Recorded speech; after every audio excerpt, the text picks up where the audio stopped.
किसान साथियों नमस्कार। डीपीएस फार्मिंग यूट्यूब चैनल में आपका स्वागत है। किसान भाइयों, खेती के अंदर आजकल बहुत सारे बायो प्रोडक्ट का उपयोग होने लगा है, जिसमें हम बात करें ट्राइकोडर्मा की बात कर लें, स्यूडोमोनास की बात कर लें, हम बहुत सारी और तरीके की फंगस है जैसे माइकोराइजा फंगस है जो रूट के डेवलपमेंट में हेल्प करती है।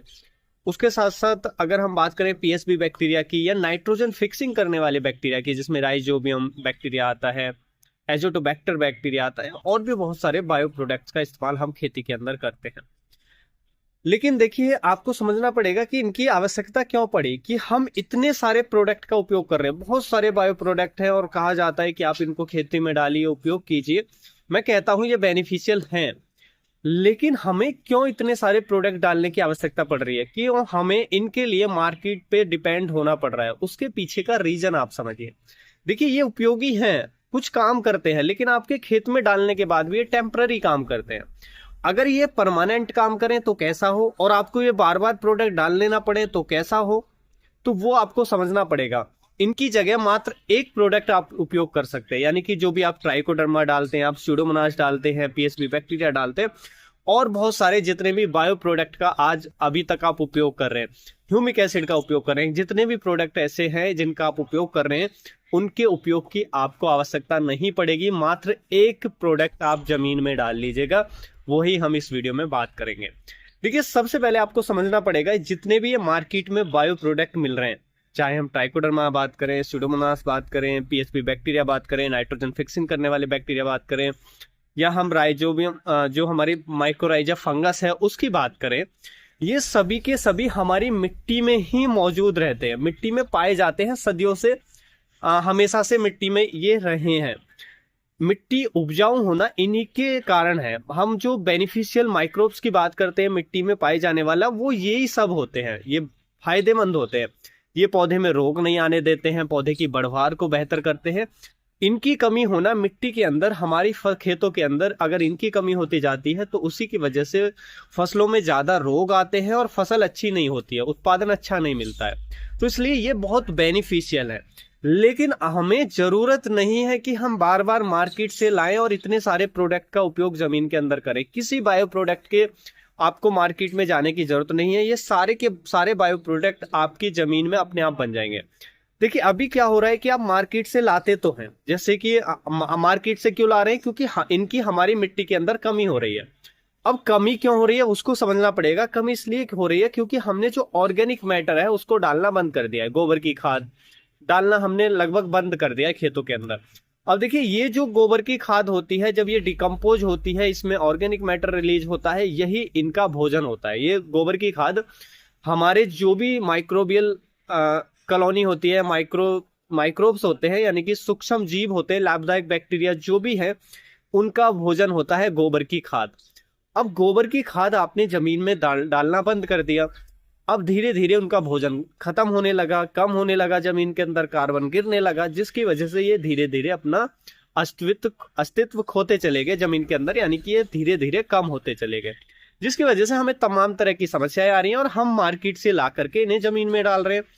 अब देखिए, जो मार्केट से आप लाते हैं, मान लीजिए ठीक है आप मार्केट से ला रहे हैं, मैं ये नहीं कहता बेनिफिशियल नहीं है, बेनिफिशियल है, लेकिन जो मार्केट से ला रहे हैं आपको ये समझना पड़ेगा कि वो लाने के बाद जब जमीन में डालते हैं वो ज्यादा दिन सरवाइव ही नहीं कर पाते हैं, यानी कि वो ज्यादा दिन तक जीवित ही नहीं रह पाते हैं, क्योंकि मिट्टी में उनका भोजन ही नहीं है। वो लाए, कुछ दिन तक उन्होंने काम किया टेम्परेरी रूप से, और नष्ट हो जाते हैं। तो कैसा हो कि हम इनको नेचुरल रूप से अपनी मिट्टी में डेवलप कर लें। देखिए, ये सभी हमारी मिट्टी में मौजूद है, केवल हमें इनका भोजन देने की जरूरत है। अगर हम केवल गोबर की खाद जमीन के अंदर डालते हैं तो ये सभी जो भी हमारे सूक्ष्म जीव है, जैसे ट्राइकोडर्मा की बात कर ले जो हमारा बेनिफिशियल फंगस है, हम स्यूडोमोनास की बात करें जो बेनिफिशियल बैक्टीरिया है, जो बैक्टीरियल रोगों को नहीं आने देता है जमीन के अंदर, ये अपने आप डेवलप हो जाएंगे। माइकोराइजा फंगस अपने आप अच्छे से डेवलप हो जाएगी जमीन के अंदर। पीएसबी बैक्टीरिया, जितने भी नाइट्रोजन फिक्सिंग करने वाले बैक्टीरिया, जो भी बैक्टीरिया है, वो अपने आप फिक्स डेवलप हो जाएंगे, उनकी ग्रोथ तेजी से हो जाएगी मात्र गोबर की खाद डालने से। तो मात्र गोबर की खाद डालने पर आपको ना ही ह्यूमिक एसिड डालना है, क्योंकि गोबर की खाद जब डिकम्पोज होती है उससे ह्यूमस बनता है, ह्यूमस में ही ह्यूमिक एसिड, फुल्विक एसिड होते हैं। तो आपको ये कुछ भी डालना नहीं है, यानी कि एक गोबर की खाद के ना डालने की वजह से आपको मार्केट से आज उतने ज्यादा प्रोडक्ट लेने पड़ रहे हैं, खासकर बायो प्रोडक्ट इसीलिए लेने पड़ रहे हैं क्योंकि आपने गोबर की खाद डालना बंद कर दिया है। आप गोबर की खाद डालना शुरू कीजिए, हरी खाद खेत के अंदर उगाइए, इनको बढ़ाइए खेत के अंदर, तब ये बेनिफिशियल है। फिर आप चाहे इनको एक दो बार अलग से यूज कर सकते हैं, मात्र एक दो बार यूज करने से ही ये अपने आप को फिर वहां पे परमानेंट डेवलप करके रखेंगे। आपको बार बार यूज करने की जरूरत भी नहीं पड़ेगी, और आप एक आध बार भी यूज नहीं करेंगे, केवल आप अपनी मिट्टी में ऑर्गेनिक मैटर ऐड करते रहे तो ये अपने आप डेवलप हो जाते हैं जमीन के अंदर, आपके अपने आप डेवलप हो जाएंगे। देखिए ट्राइकोडर्मा अपने आप डेवलप हो जाएगा, जिससे वो हानिकारक फंगस को डेवलप नहीं होने देगा, जिससे आपको रूट रॉट की समस्या जो आती है, जड़ गल जाती है पौधे की, बहुत सारे रोग आते हैं, सॉइल बॉर्न डिजीज आते हैं आजकल, वो नहीं आएंगे। उसी तरीके से बहुत सारी जो हमारा स्यूडोमोनास है, जो हमारा बैक्टीरियल लाभदायक, वो भी अपने आप डेवलप हो जाएगा। तो जो बैक्टीरियल डिजीज आते हैं वो भी आपको नहीं देखने को मिलेंगे। तो अगर आप केवल और केवल गोबर की खाद डालें तो आप मार्केट में जितने भी प्रोडक्ट मिल रहे हैं बायो प्रोडक्ट, उनको आप लेने की आवश्यकता ही नहीं है।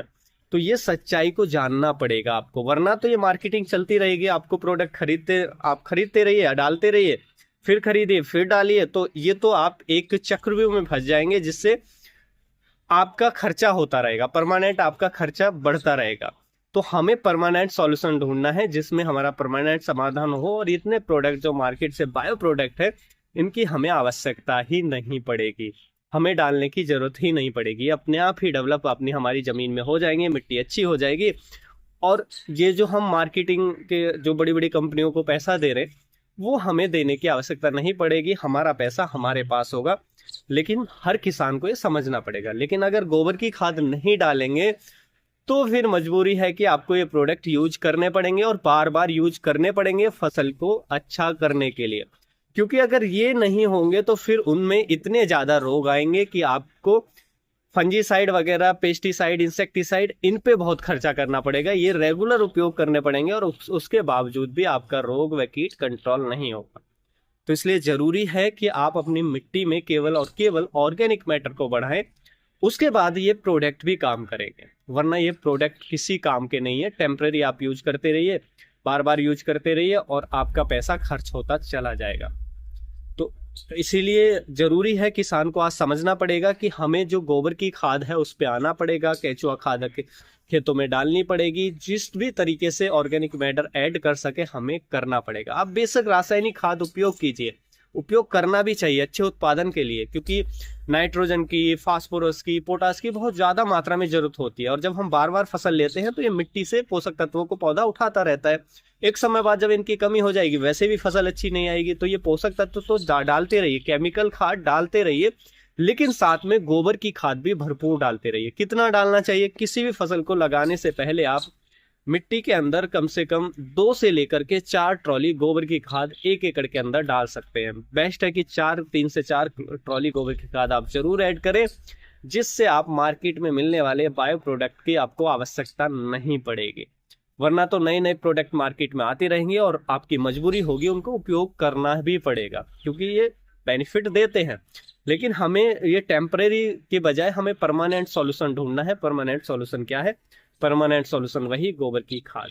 उम्मीद है जो जानकारी है आपको अच्छी लगी होगी। जानकारी अच्छी लगी तो वीडियो को लाइक, शेयर एंड सब्सक्राइब करना बिल्कुल ना भूलें।